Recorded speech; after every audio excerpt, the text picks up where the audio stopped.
Guys, welcome back to my channel creative story में आपका स्वागत है। आइए अब हम अपनी स्टोरी को आगे बढ़ाते हैं।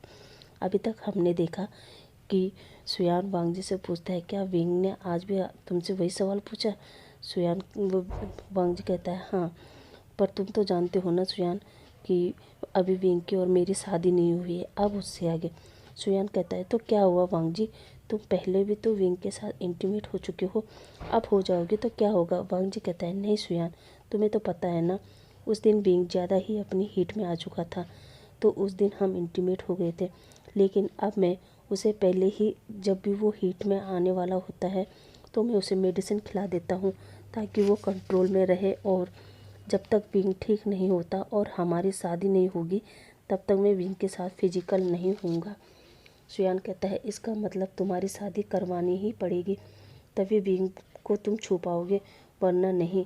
इधर विंग भी जिया से यही वही बात कर रहा था कि वांगजी उसके पास तो रहता है, पर वो पिछले 5 सालों से एक बार भी इंटीमेट नहीं हुए, क्योंकि जब भी वांगजी घर आता है विंग आयुआन को सुलाते सुलाते आयुआन के कमरे में ही सो जाता है और वांगजी भी कभी उस कमरे में नहीं आता है। ये सुनकर जिया विंग को कहती है, तू एक काम कर, मैं वांगजी को आज जल्दी तुम्हारे पास भेजने की कोशिश करती हूँ और आयुआन को आज मैं अपने घर ले जाती हूँ।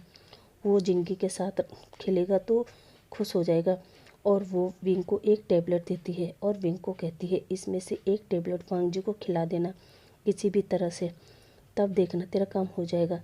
अब विंग आयुआन को जिया के साथ भेज देती है। जिया सुयान को कॉल करती है और सुयान से कहती है, सुयान, वांगजी से कहना विंग घर में अकेला है, आयुआन आज मेरे पास है, तो तुम वांगजी को जल्दी घर भेजोगे, ठीक है? सुयान कहता है, ठीक है, पर तुम करना क्या चाहती हो? जिया कहती है, तुम अपना दिमाग ज़्यादा मत चलाओ, तुम्हें जितना कहा है उतना ही करो, ओके? सुयान भी ओके कहता है। अब सुयान वांगजी के पास जाता है और सुयान वांगजी से कहता है, वांगजी, जिया का फ़ोन आया था, वो बता रही थी कि विंग अकेला है। वांगजी कहता है, क्या? आयुआन कहाँ गया? सुयान कहता है, वो आयुआन का मन था कि वो जिंगे के साथ खेले, तो वो मेरे घर रुका है। यह सुनकर वांगजी सोचता है, कहीं विंग अकेले घबरा न जाए, क्योंकि विंग को अंधेरे से डर लगता है। वांगजी खिड़की से बाहर देखता है और कहता है, रात होने वाली है, विंग घबरा जाएगा। वो तुरंत ऑफिस से बाहर आता है और गाड़ी में बैठकर मेंशन की ओर निकल जाता है। मेंशन पहुंचने पर वांगजी विंग को देखता है। वो विंग को आवाज़ लगाता है। विंग वांगजी के सामने आता है और विंग से कहता है, तुम घर में अकेली थी तो तुमने मुझे फ़ोन क्यों नहीं किया? विंग कहता है, मैंने सोचा तुम आज भी बिजी होंगे तो मैंने तुम्हें कॉल नहीं किया, और डरने की कोई बात नहीं, देखो मैंने घर की सारी लाइट जला रखी है। वांगजी पूरे घर में नज़र मारता है और देखता है विंग ने घर की सभी लाइट खोल के रखी है, एक भी कोना ऐसा नहीं था जहाँ लाइट ना हो। विंग वांगजी से कहता है, वांगजी जाओ तुम फ्रेश हो जाओ, मैं डिनर लगाती हूँ। जैसे वांगजी बेडरूम में जा रहा था, विंग वांगजी को रोकती है और कहती है, वांगजी, क्या हम कैंडल लाइट डिनर करें? वांगजी कहता है, ठीक है, चलो तैयार हो जाओ। विंग कहता है, नहीं, बाहर नहीं जाना है, हम घर पर ही करेंगे, मैं अभी सारी तैयारी कर दूंगी। वांगजी हाँ में जवाब देता है और वो अपने रूम में चला जाता है। थोड़ी देर में फ्रेश होकर आता है, तब तक विंग ने डाइनिंग टेबल पर सारी तैयारी कर दी थी। वांगजी नीचे डाइनिंग टेबल पर बैठ जाता है और विंग कहता है, 1 मिनट, मैं अभी आया, और वो अपने रूम में जाकर एक सेक्सी सी ड्रेस पहनकर हॉल में आता है। वांगजी जब उसे देखता है तो कहता है, ये क्या है विंग? विंग कहता है, ये क्या का क्या मतलब वांगजी? मेरा मन था, मैंने पहन लिया, वैसे भी पहली बार तुम्हारे साथ कैंडल लाइट डिनर कर रही हूँ, तो इतना करना तो मेरा बनता है। अब विंग डाइनिंग टेबल पर बैठ जाता है और फिर वांगजी कहता है, इतनी लाइट में हम कैंडल लाइट डिनर करेंगे? विंग लाइट का रिमोट उठाकर कहता है, नहीं वांगजी, मुझे पता है कि हमें कैंडल की रोशनी में डिनर करना है। जैसे विंग लाइट ऑफ करने वाला था तभी कहता है, ओ, मैं तो एक चीज़ भूल ही गया।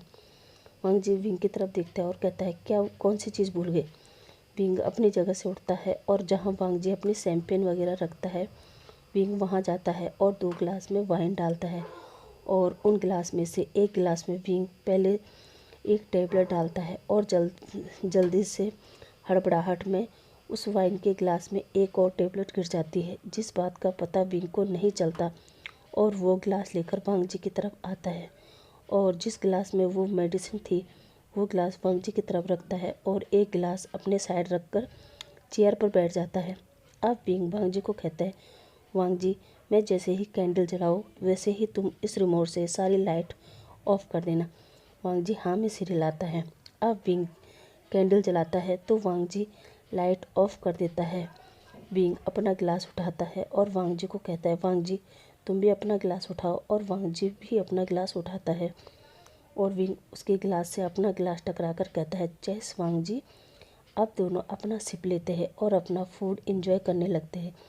कुछ देर बाद वांग जी वो सारी वाइन पी लेता है। अब उसको हल्का हल्का सा हॉट महसूस होने लगता है और वांग जी न चाहकर भी विंग को अग्रेसिव होकर देखने लगता है।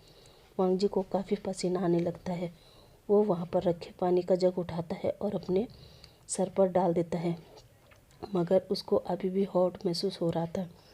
विंग जब देखता है तो वो घबरा जाता है और सोचने लगता है, जिया ने कहा था कि वांग जी को मेडिसिन देने से केवल उसको हल्का सा चक्कर आएगा और वो तुम्हारे पास आ जाएगा, मगर विंग को नहीं पता था कि वो ज़्यादा ही हॉट होने लगा है।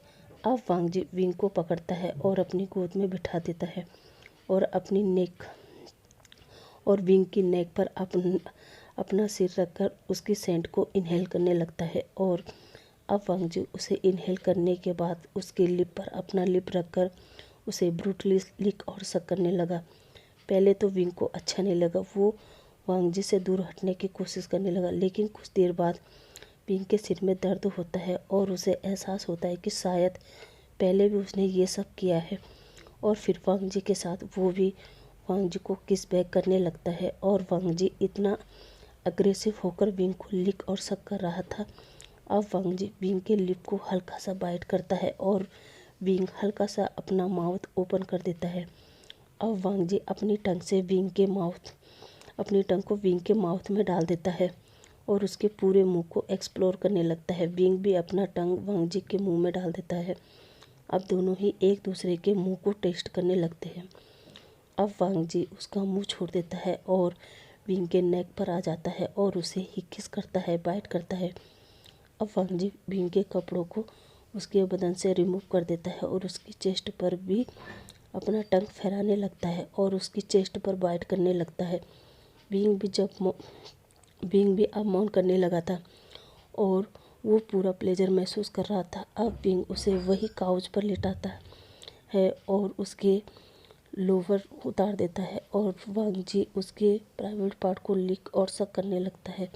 इससे विंग और भी मौन करने लगता है, लेकिन वांग जी अभी भी विंग को पूरा फील कर रहा था और उसे जगह जगह बाइट मार्क दे रहा था। अब वांग जी भी अपना सारे क्लोथ को रिमूव कर देता है और अपना प्राइवेट पार्ट को विंग के मुंह में डाल देता है और उसमें मूव करने लगता है। विंग को परेशानी तो हो रही थी, मगर उसे साथ ही साथ अच्छा भी लग रहा था।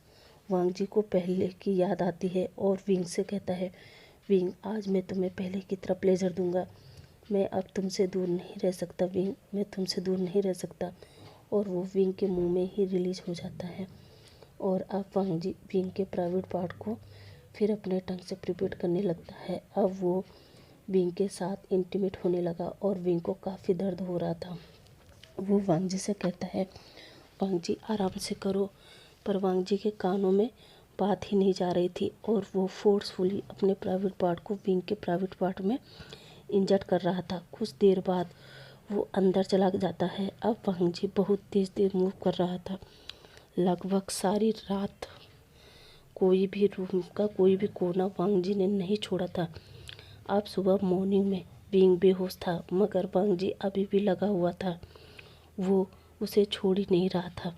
तभी जिया अयान को लेकर वहाँ आती है और वो विंग को आवाज़ लगाने लगती है। जब ये गूंज वांग जी के कानों में जाती है तो उसको एहसास होता है कि विंग को कोई आवाज़ दे रहा है, मगर वो चाहकर भी विंग को छोड़ नहीं रहा था। तभी जिया विंग के कमरे में जाती है और वो वांग जी को सेमलेस हरकत करते हुए देख लेती है, पर वो अंदर जाने की हिम्मत नहीं कर पाई और वो सुयान को फ़ोन करके वहाँ बुलाती है और थोड़ी देर में सुयान भी दरवाजे से वांग जी को देख लेता है। वांग जी को जिया सुयान से कहती है, अपनी आंखें बंद करके जाओ और वांग जी को विंग से अलग करो, उसे सीधा वॉशरूम में ले जाओ। गाइस आज के लिए बस इतना ही। आपसे कल मिलते हैं, तब तक के लिए बाय।